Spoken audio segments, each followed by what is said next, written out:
back. This is your feel-good breakfast show, Expresso on SABC3. Hanging out with Dr. Darren Green. We're talking all about personal hygiene today, especially with regards to male beards. And we had a call just now come in from a gentleman in Benoni. And yes. He says he has a very patchy beard. So he wants to know, what do you do when you have... So he has islands, basically, on the face where the hair doesn't grow. What do you do when you have a holy beard? Do you shave more? Do you... Extremely holy, yes, indeed.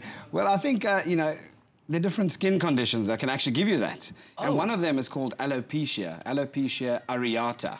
And alopecia means that the hair follicles, even their roots, are basically affected on that specific patch. Yes. You can get them on the face, all hair, you know, hair-covered areas. So yes. Face, even on the head, you can get patches. Right. But alopecia is one of the big causes where you have circles that are bald, completely bald, with no hair follicles visible at all. And what's the treatment option for that? It's very difficult to treat. We treat it as an inflammatory condition, often autoimmune mediated. So often people are treated with topical steroids and that kind of thing, and sometimes even systemic therapy.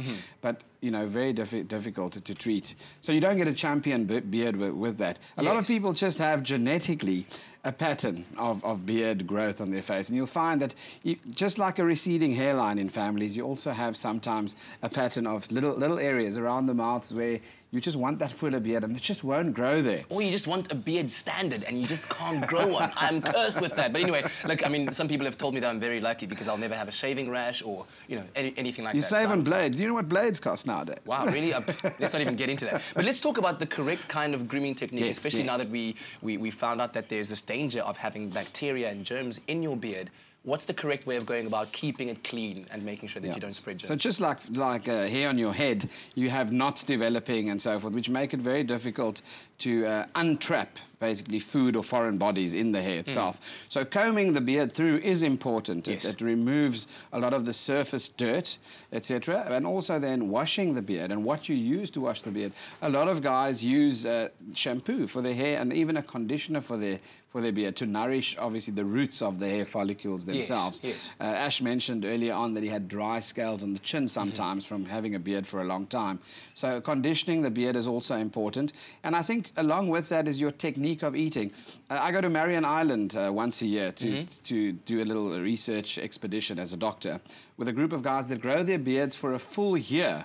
Good grief. And when they come back, they've got these mighty beards, and certainly they actually adapt to eating with a beard. And you can ask that to anyone that's had a beard. Like, for instance, is that practical? Would you advise that? I would certainly advise more cleaning the beard properly and brushing it out after a meal. It's very difficult because you don't always plan when exactly you're going to have something to eat or kiss someone, because that's also a big issue. You can't cover your beard every time you want to kiss a loved one, you know? Yes.